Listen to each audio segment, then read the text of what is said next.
Good morning dear students, welcome to my class. Today's date is 22nd September. Now we have theorem of cyclic groups. Theorem number 1, ये cyclic की शुरू हो गई है. क्या है? Let G be a finite group of order n. If G contains an element of order n, then G must be cyclic. Very interesting. हमें बस इतना सा बताना है कि अगर G में कोई एक एलिमेंट है जिसका ऑर्डर G के बराबर है तो डेफिनेटली वो क्या हो जाएगा? साइक्लिक हो जाएगा. तो प्रूफ हम स्टार्ट करते हैं. Let a belongs to G such that order of a equals to n. Order of a हमने क्या ले लिया? एन. एन क्यों लिया? क्योंकि जी का ऑर्डर एन है. अब हमें ये बताना है जी इज़ जनरेटेड बाय ए. अगर जी ए से जनरेट हो गया मतलब जी के एलिमेंट सारे ए की पावर में लिखे गए तो हम कह देंगे G is cyclic. Let H a R such that R belongs to integers be a subgroup of. जी देखिए, साइक्लिक टॉपिक जो है ये आपको यूनिट 1 में मेंशन किया गया है. एज अ रूल होना चाहिए था यूनिट 2 में. आप कर लीजिए क्योंकि ये जो वर्ड यूज़ हुआ सब ग्रुप, ये यूनिट 2 है. तो अभी आप इतना जान लीजिए सब ग्रुप क्या होता है. जैसे ए एक सेट हो तो उसका बी सबसेट होता है, ऐसे ही जी अगर एक ग्रुप है तो एच उसका सब ग्रुप होगा. सिर्फ क्या प्रॉपर्टी होगी कि जिस बाइनरी कंपोजिशन से जी ग्रुप बनाता है उसी बाइनरी कंपोजिशन से एच भी ग्रुप बनाएगा तो वो सब ग्रुप बन जाएगा. इतना आपने याद रखना फ़िलहाल. फिर जब हम सब ग्रुप कर लेंगे तो आपको क्लियर हो जाएगा. तो हमने एच माना. H is a set containing elements of the type a R. R belong to integers. Be a subgroup of G. But order of a equals to n. इसका मतलब क्या हुआ? एच में कैसे एलिमेंट्स हो सकते हैं? ई ए स्क्वेयर. ई कौन है? A to the power 0. इसको ऐसे देखना, a to the power 0. A square a cube so on a n minus 1. देखो जो सब ग्रुप है उसमें एलिमेंट्स जी के बराबर भी हो सकते हैं, जी से कम भी हो सकते हैं. जैसे सबसेट होता है, A is called subset of B. इसका मतलब ये होता है ए में या तो एलिमेंट्स बी के बराबर है या कम है. हम इतना मान लेते हैं कि एच में एलिमेंट्स जी के बराबर. जी में एलिमेंट्स कितने हैं? एन. तो एच में भी हमने एन ले लिए. कहाँ से शुरू हुआ? नॉट. 0 1 2 3 कहाँ तक? एन माइनस 1 तक. तो एन एलिमेंट्स हो गए. इसका मतलब एच क्या हो गया? Generated by a. That is H is a cyclic subgroup of G generated by A. Also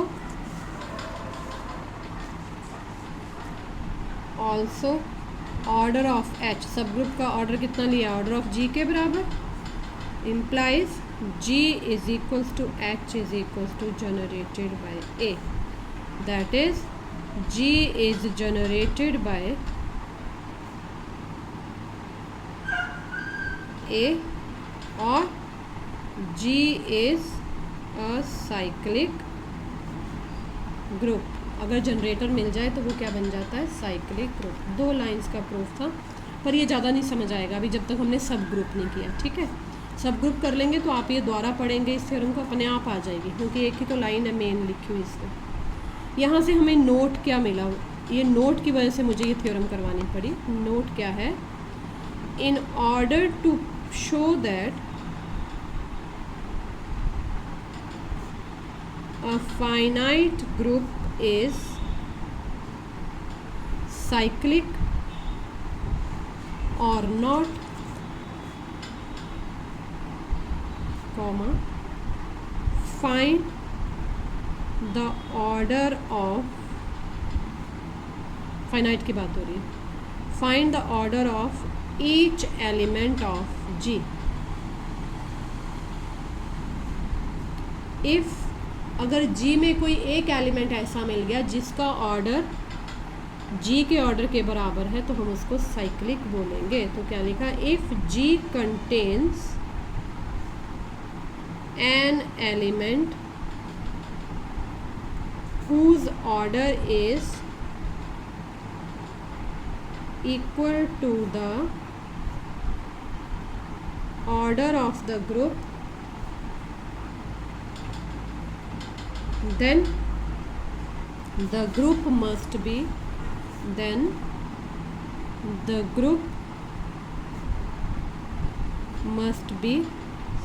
cyclic, and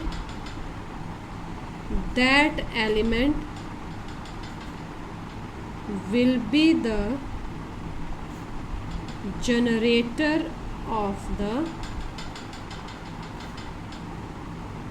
cyclic group, वो एलिमेंट ही जनरेटर हो जाएगा। अदरवाइज अगर कोई नहीं मिला, अदरवाइज द ग्रुप इज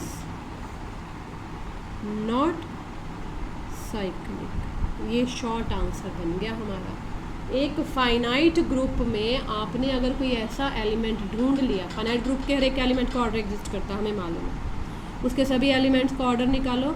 अगर कोई एक एलिमेंट ऐसा मिल गया जिसका ऑर्डर जी के ऑर्डर के बराबर है, तो हम बिना उसका जनरेटर निकाले बोल देंगे दिस इज साइक्लिक। और जनरेटर कौन हो जाएगा? वो पर्टिकुलर एलिमेंट जिसका ऑर्डर जी के ऑर्डर के बराबर है।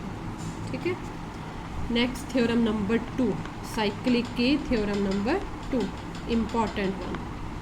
मैंने इम्पॉर्टेंट पीछे आपको लिखवाई नहीं है, अब धीरे धीरे बताऊंगी। ये अब की बार पेपर में थी। Prove that every cyclic group is abelian. हर एक साइक्लिक ग्रुप क्या होता है? अबेलियन। अबेलियन क्या होता है? A b equals to b a. याद रखा करो इस चीज़ को। Proof, let G be a cyclic group. अगर जी साइक्लिक है तो जनरेटर होगा, तो हम लिख देंगे let G be a cyclic group generated by a, that is G is generated by a. हमें क्या बताना है? पहले एलिमेंट लेते हैं। Let x comma y belongs to G be arbitrary elements. कोई एलिमेंट्स हैं, एक्स वाई 2 3 भी हो सकते हैं, 4 5 भी, 7 8 जो भी है। तो एक्स अगर जी में है तो जी का जनरेटर कौन है? ए। तो एक्स कैसा लिखा जाएगा? ए की पावर में। नेचुरली जी का एलिमेंट, हर एक एलिमेंट ए की पावर में लिखा जा रहा है क्योंकि ए क्या है? जनरेटर है। तो वाई भी लिखा जाएगा ए की पावर में। जनरेटर की डेफिनेशन देखो, for some integers n and m. Now हमें क्या बताना है? अब एलिमेंट 2 हो गए एक्स वाई, हमें इसको बताना है वाई एक्स के equal. Now x y equals to a n into a m, a n plus m, base same है, पावर्स ऐड।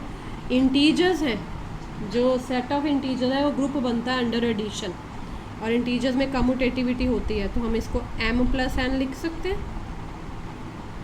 बता दिया ना, एम एंड एन कौन है? इंटीजर्स है। इसको ब्रेक कर दिया, m into N.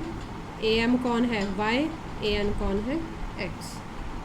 Therefore x y equals to y x, that is g is an abelian group. Very very important, सिर्फ 2 लाइन्स। ठीक है, इससे हमें एक रिमार्क मिल गया क्या? कि ये वन साइडेड रिजल्ट है। वन साइडेड मतलब अगर ग्रुप साइक्लिक है तो अबेलियन होगा, अगर ग्रुप अबेलियन है तो जरूरी नहीं वो साइक्लिक होगा। ये रिमार्क मिला हमें, रिमार्क। इन चीज़ों को पढ़ा करो बेटा। The converse of this theorem, this मतलब जो अभी पीछे के, दिस थ्योरम इज या नीड नॉट बी ट्रू। जरूरी नहीं वो ट्रू हो। क्या था उसका converse? That is an abelian group need not be cyclic. अब हमने बोल तो दिया तो हमारा बनता है कि हम एग्जाम्पल से समझाएं कि ऐसा होता है। अबेलियन ग्रुप ले लेना हमने, लेकिन देखना है कि वो साइक्लिक नहीं है। साइक्लिक कब नहीं होगा? जब उसका हर एक एलिमेंट किसी एक पर्टिकुलर एलिमेंट की पावर में लिखा नहीं जाएगा। For example, the group of rational numbers का ग्रुप क्या होता है विद रिस्पेक्ट टू एडिशन? मैंने नॉन ज़ीरो नहीं बोला। The group of rational numbers with respect to addition is an abelian group but not cyclic. कैसे? अब एडिशन में, तो एडिशन में साइक्लिक की डेफिनेशन क्या होती है? हर एक जी का एलिमेंट बी जो है वो किस फॉर्म में लिखा जाएगा? एन ए की फॉर्म में। तो ए हमारा क्या होगा? जनरेटर होगा, एन कोई इंटीजर होगा। फॉर, इसके लिए हमने लिख तो दिया, suppose that m bye n, general लेना, नंबर लेके नहीं बताऊंगी मैं, जनरल। m बाय n क्या है? Rational number. Is a generator off q। मान लेते हैं कि ये साइक्लिक है और जनरेटर क्या है इसका? m bye n। देन अगर m बाय n जनरेटर है तो b हर एक एलिमेंट q का किस फॉर्म में लिखा जाएगा? Some integer into m bye n। ठीक है। Then every element of q should be an integral multiple of, definition याद रखो, जैसे ऑर्डर की रखी वैसे cyclic, integral multiple of m bye n। यही मतलब हो, ये जो मैंने लिख के बताया, b इक्वल्स टू n। कोई नंबर ले लेते हैं।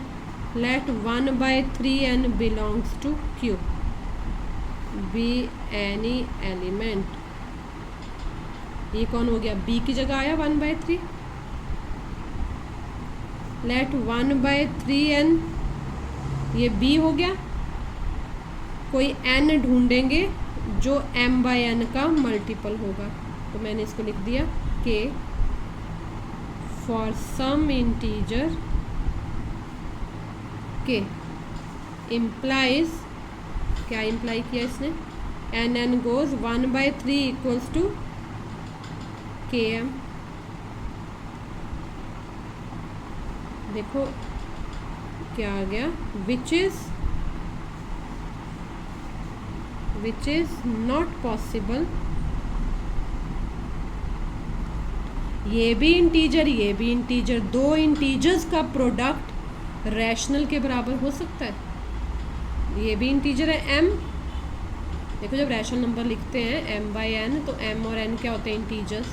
m rational number, m integer, k भी क्या है? इंटीजर। दो इंटीजर्स का सम एंड प्रोडक्ट भी इंटीजर होता है। कभी भी देखना 4 और 5 इंटीजर्स हैं तो उनका सम होगा 9, प्रोडक्ट होगा 20।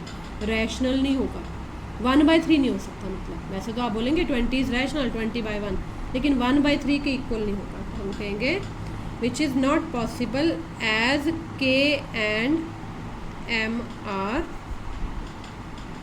Integers whereas 1/3 is not. Hence, no element can act as generator of